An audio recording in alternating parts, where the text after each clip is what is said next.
Backlot Stunt Coaster is a Premier Rides family launch coaster that opened in 2005 at Kings Island in Mason, Ohio.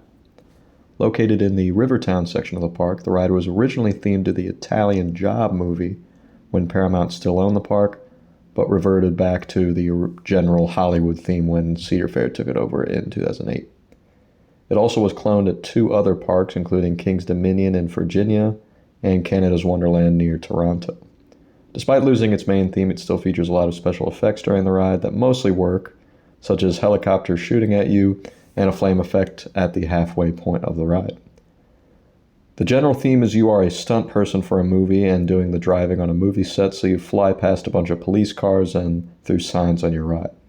The ride features some pretty bulky restraints that go over your shins, but it also doesn't have a seatbelt unlike some other newer Cedar Fair coasters. The ride stats seem pretty mild with a height of 45 feet, speed of 40 miles per hour, 2 launches, and a track length of 1,960 feet. But this ride actually features quite a bit of intensity. Now that we got the stats out of the way, let's see how it rides. The ride begins with a surprisingly punchy launch into a very intense upward helix through what looks to be a parking structure. You seriously gray out on this element and it is genuinely one of the most intense elements at the park. Once you reach the top, you drop down and swerve past some police cars before entering a high banking turn and pass under a bunch of highway street signs. You then drop down through a small tunnel and enter a mid-course brake run, which features the helicopter shooting at you as flame effects go off in front of you before launching again into the indoor section. This is probably my favorite part of the ride since you can't see anything in there as you turn back and forth, and finally emerge back outside through the very photogenic ride sign and get a good pop of airtime before entering the final brake run.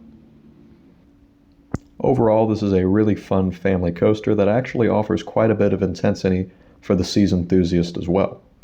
It features a few airtime moments, some serious positive G's in the initial upward helix, and some fun launches too.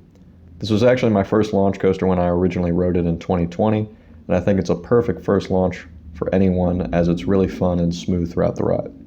In the park, I have it right in the middle of the pack, above rides like Adventure Express and Invertigo, but below the Big Five and rides like Racer and the Bat. Now, I would probably ride this ride more if its capacity was better, but even with 3 trains running, which is usually the case, each train can only have 12 people at a time, so it can get to have a really long, slow-moving line. If you really want to get on this ride, I would suggest going to Rivertown first and making this one of your first rides of the day, along with Diamondback and Mystic Timbers. It's a very fun ride and an absolutely stacked park, so if you have the time, I would definitely give this one a try during your next visit to Kings Island. Be sure to subscribe for more content and be on the lookout for more coaster reviews and other theme park videos in the near future.